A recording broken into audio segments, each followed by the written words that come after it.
All right, today we're going to break down a condition that affects millions of people, and it often starts with something that seems simple, a cough that just won't seem to go away. We're talking about chronic obstructive pulmonary disease, or as most people call it, COPD. We're going to get into what it is, how it's diagnosed, and most importantly, how you can manage it. We'll make it all super clear and simple. You know that cough I'm talking about, right? Maybe you know someone who has it, that nagging, persistent cough that just hangs around forever. It's so easy to just brush it off as a smoker's cough or, just part of getting older. But what if it's not? Sometimes that cough is your body's way of telling you something more is going on. And that's the first clue we're going to follow. So what in the world is COPD? Well, the name actually gives you all the clues. It's chronic, which means it's a long-term thing, not something that goes away in a week. It's obstructive, meaning something is blocking the airflow. And pulmonary just means it has to do with the lungs. Put it all together and you've got a progressive lung disease where long-term inflammation, usually from things like cigarette smoke, causes your airways to get narrow, making it really hard to breathe out. Now, this is super important. COPD isn't just one single thing. It's really more of an umbrella term. It covers two main conditions that usually show up together. And believe me, it is way more serious than just a simple cough. Okay, so on one side you have chronic bronchitis. You can think of this as the airway problem. Picture the tubes in your lungs getting all swollen, irritated, and clogged up with extra mucus. That's what causes that constant coughing. Then you've got emphysema. This is the air sac problem. The tiny, delicate air sacs at the very end of those tubes get damaged. They lose their stretchiness, kind of like an old, worn-out rubber band, which makes it incredibly difficult to push old air out of your lung. So all this damage, what does it actually do to your breathing?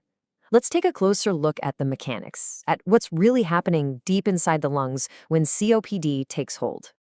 And wow, you can really see the difference here. In healthy lungs, the airways are wide open, and those little air sacs are springy and efficient. But in lungs with COPD, everything changes. The airways are inflamed, they're narrowed, and they're often gunked up with mucus. And at the same time, those air sacs have lost their balance, which means stale, old air gets trapped inside. To really get a feel for what that airway narrowing is like, try this. Just imagine pinching a drinking straw and trying to take a breath through it. You feel that resistance? That struggle to get air to move? That's a pretty powerful way to understand what someone with COPD can feel with every single breath. And that brings us to the second big problem, this idea of air trapping. Imagine a balloon that you can't quite squeeze all the air out of. Because those damaged air sacs can't push all the old air out, it gets stuck. This means your lungs never fully empty, so there's less room for fresh, oxygen-rich air to come in. And that is a huge reason why people with COPD often feel like they just can't take a satisfying, deep breath. Okay, so with all these changes happening on the inside, how does that actually show up on the outside? Let's talk about that journey, from noticing the first signs to actually getting a proper medical diagnosis. How do you know? The classic symptoms, well, they tend to sneak up on you. It starts with that nagging cough. Maybe you're coughing up some mucus. Then, shortness of breath starts to creep in. At first, maybe just when you're climbing stairs, but over time, it can happen even when you're resting. You might also notice some wheezing, a tight feeling in your chest, or that you're getting sick with chest infections more often. The big takeaway here is that these are not normal signs of aging. They are red flags, and you shouldn't ignore them. The good news is, finding out what's going on is a pretty clear process. It all starts with a simple conversation with your doctor about your symptoms and your history, especially if you've ever smoked. The absolute key test, the gold standard, is something called spirometry. And sometimes they might do an X-ray or a CT scan just to rule out other issues or get a better look at your lungs. So spirometry is the test that confirms COPD. It sounds complicated, but it's really just a simple breathing test. You take a huge breath in and then blow out as hard and as fast as you can into a machine. That machine measures two key things: how much air you can force out in that very first second, that's called the FEV1, and the total amount of air you can blow out, which is the FVC. Doctors look at the ratio between those two. If you can't get at least 70% of your lungs' air out in that first second, it's a clear sign that your airflow is blocked, which is the very definition of COPD. Once COPD is confirmed, your doctor will use that FEV1 number to figure out how severe it is. They use a system called the GOLD classification. You can think of it like a grading system. It goes from GOLD 1, which is mild, where your lung function is still pretty good, at 80% or more of what's expected, all the way down to GOLD 4, which is very severe. Staging the disease like this is what helps your doctor create the best treatment plan for you.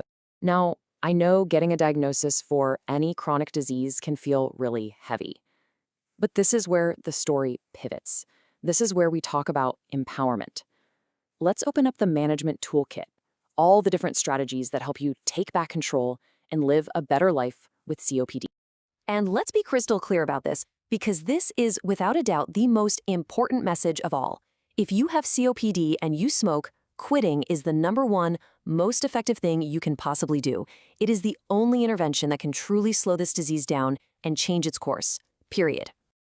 But beyond quitting smoking, there are other really powerful tools. Something called pulmonary rehabilitation is an absolute game changer. It's a program that combines exercise training with education to help you breathe easier and manage the condition.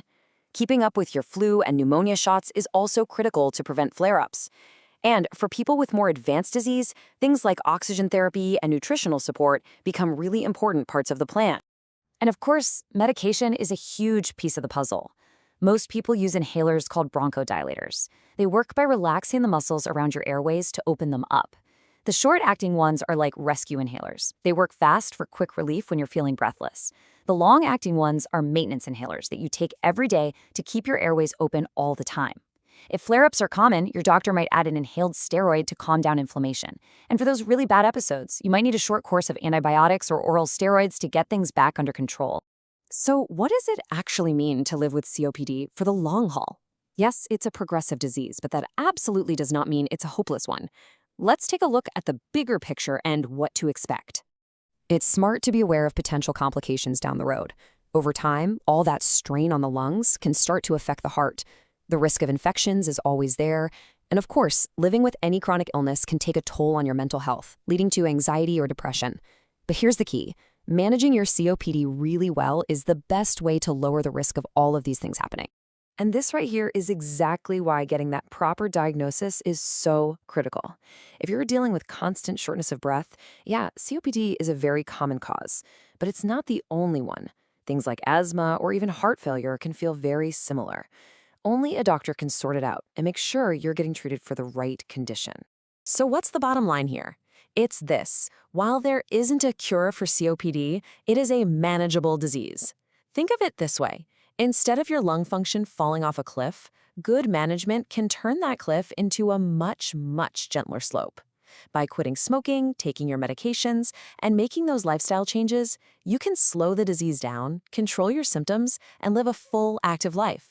And starting early, that makes all the difference in the world. In the end, our lungs really do tell the story of our lives, the air we've breathed, the choices we've made.